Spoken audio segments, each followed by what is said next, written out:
प्यारे बच्चों, कक्षा 10 सामाजिक विज्ञान खंड बा संघवाद से। संघ क्या है? ये संघ बना कहाँ से है? संघ किसे कहते हैं? तो यहाँ इसके विषय में जो जानकारी हमें लेना है या देना है, वह संघ क्या है। संघ का तात्पर्य राज्यों का एक समूह है। राज्यों के समूह को मिला करके संघ का निर्माण होता है। ये संघ किस तरह से होता है, क्या होता है, मैं आपको बता रहा हूं।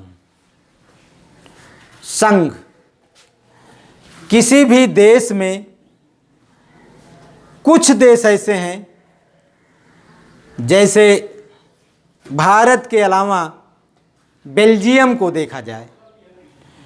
बेल्जियम में संघ सरकार नहीं है। एक सरकार है जिसे केंद्र सरकार कहते हैं। केंद्र सरकार, राज्य सरकार और सामुदायिक सरकार, 3 प्रकार की सरकारें वहाँ होती हैं बेल्जियम में। लेकिन अगर भारत के संदर्भ में देखा जाए, यहाँ पर बेल्जियम में क्या है,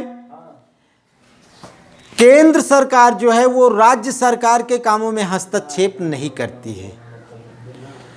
जो राज्य सरकार है वह सामुदायिक सरकार के कार्यों में हस्तक्षेप नहीं करती है।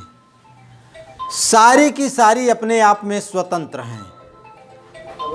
इस तरह से देखा जाए तो केंद्र सरकार भारत के संदर्भ में राज्यों का एक संघ है।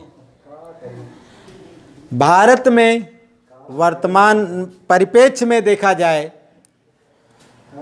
तो इस समय भारत में राज्यों की संख्या 1 कम हो गई है और केंद्र शासित प्रदेशों की संख्या 2 बढ़ गई है।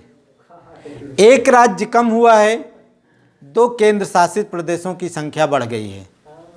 यानी अगर देखा जाए तो भारत में प्रत्येक राज्यों से कुछ सदस्यों का चयन होता है। हमारे यहाँ लोकसभा में 545 सीटें हैं। वर्तमान में भारत में लोकसभा की 545 सीटें हैं। ये 545 सीटें भारत के प्रत्येक प्रांतों से होते हैं।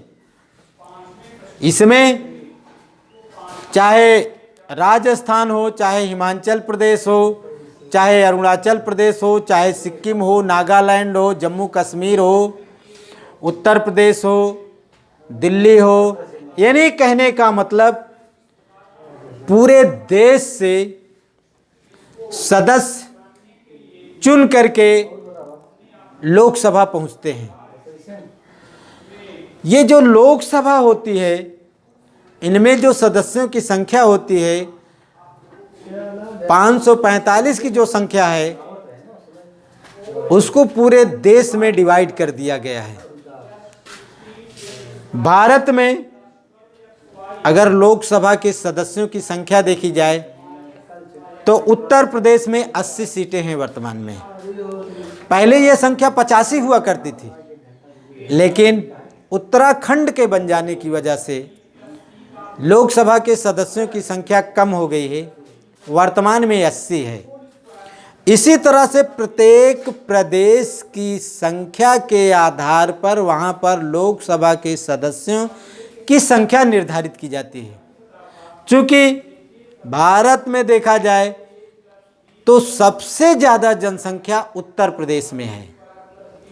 सबसे ज़्यादा जनसंख्या उत्तर प्रदेश में होने की वजह से लोकसभा के सदस्यों की संख्या भी उत्तर प्रदेश में सबसे ज़्यादा है। ऐसा कहा जाता है कि दिल्ली का रास्ता यूपी से होकर के जाता है। इसका तात्पर्य है कि जो उत्तर प्रदेश की सीटों पर विजय प्राप्त कर ले वह दिल्ली की सीटों पर भी कब्जा पा सकता है। तो इस तरह से भारत में संघवाद यानी हर प्रदेशों से सदस्यों का चयन, जहां संघ सरकार जो है इसके दो पार्ट्स हैं, लोकसभा और राज्यसभा। हमने बताया लोकसभा में अधिकतम संख्या 552 हो सकती है, 552 से अधिक नहीं हो सकती है, लेकिन वर्तमान में 545 है, जिसमें से 543 का चुनाव होता है, 2 सीटें राष्ट्रपति मनोनीत करता है। वर्तमान में देखा जाए तो मनोनीत सदस्यों में सचिन तेंदुलकर, और फिल्म इंडस्ट्री से देखा जाए तो रेखा जी हैं, यानी ये नामित सदस्य हैं लोकसभा के। ये राइट राष्ट्रपति को दिया गया है, 2 सीटें राष्ट्रपति मनोनीत करता है। जो जिस क्षेत्र में महारत हासिल किया होता है, जैसे खेल के क्षेत्र में सचिन तेंदुलकर को ज़्यादा अनुभव है, फिल्मी दुनिया में देखा जाए तो रेखा को ज़्यादा अनुभव है। तो इस तरह से इन दोनों को राष्ट्रपति ने मनोनीत किया है उस क्षेत्र की देखभाल के लिए। तो भारत में संघ में 2 सदन हैं, लोकसभा और राज्यसभा। लोकसभा में हमने बताया 545 सीटें हैं, लेकिन राज्यसभा में 250 सीटें हैं। वर्तमान में लोकसभा में 250 सीटें हैं। 250 सीटों में 238 सीटों का चुनाव होता है। 238 सीटों का चुनाव होता है, लेकिन इसमें 12 सीटें राष्ट्रपति मनोनीत करता है। कहने का मतलब राष्ट्रपति को इतना अधिकार है कि वह 2 सीट लोकसभा में और 12 सीट राज्यसभा में चुन सकता है। दोनों सदन जो होते हैं, अगर इसमें देखा जाए कि उच्च सदन कौन सा है और निम्न सदन कौन सा है, तो भारत में उच्च सदन राज्यसभा को कहते हैं, निम्न सदन लोकसभा को कहते हैं। ऐसा क्यों? समझ नहीं पाए कि लोकसभा और राज्यसभा, समझना क्रिया, राज्यसभा को उच्च सदन क्यों कहा गया है? समझना राज्यसभा को उच्च सदन इसलिए कहा गया है कि राज्यसभा का कभी विघटन नहीं होता। लोकसभा का क्या है, 5 वर्ष के बाद विघटन हो जाता है। लोकसभा का 5 वर्ष के बाद विघटन हो जाता है, लेकिन राज्यसभा का कभी विघटन नहीं होता है। बात को समझ नहीं पाए, इसलिए कि उसमें अजानयन लोकसभा में इसका अधिकतम कार्यकाल 5 वर्ष हो सकता है, होता है, हो सकता है नहीं, होता है। लेकिन राज्यसभा के सदस्यों का कार्यकाल वह 6 वर्षों के लिए होता है। इस तरह से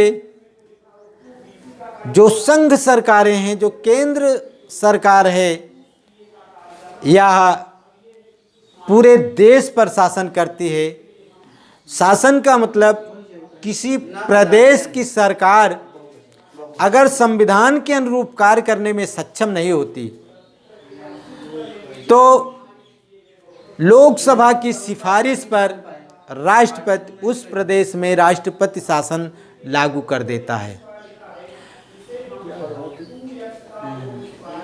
356 का प्रयोग किसी भी स्टेट में तब होता है जब वहाँ की सरकार संविधान के अनुरूप कार्य करने में सक्षम नहीं होती है। कहने का मतलब, किसी प्रदेश में जब अराजकता ज़्यादा हो जाती है, भ्रष्टाचार, बलात्कार, चोरी, डकैती, छिनौती आदि की जब संख्या ज़्यादा होने लगती है, सरकार उसमें शासन करने में अपने आप को विफल पाती है और राष्ट्रपति को जब इस चीज़ को ज्ञात हो जाता है कि अमुक प्रदेश में भ्रष्टाचार, डकैती, चोरी ज़्यादा हो रही है, सरकार उस पर नियंत्रण नहीं पा रही है, तो ऐसी परिस्थिति में केंद्र की सिफारिश पर राष्ट्रपति उस प्रदेश में 356 का प्रयोग करती है और 6-6 महीने करके उसको आगे बढ़ाती रहती है। तो 356 का मतलब राष्ट्रपति शासन लागू कर देता है। ऐसे रूप चला। किसी भी देश का शासन अगर देखा जाए तो केंद्र सरकार ही मुख्य रूप से उसको संचालित करती है। बहुवचन रूप का बनी। केंद्र सरकार विदेशों से संधि, विदेशों से युद्ध या देश का नया नामकरण या और कोई विदेशों से समझौतों से संबंधित कोई बात फंसती है तो केंद्र सरकार ही उसको डील करती है, केंद्र सरकार ही उसको निपटाती है। ये अधिकार राज्य सरकारों को नहीं है।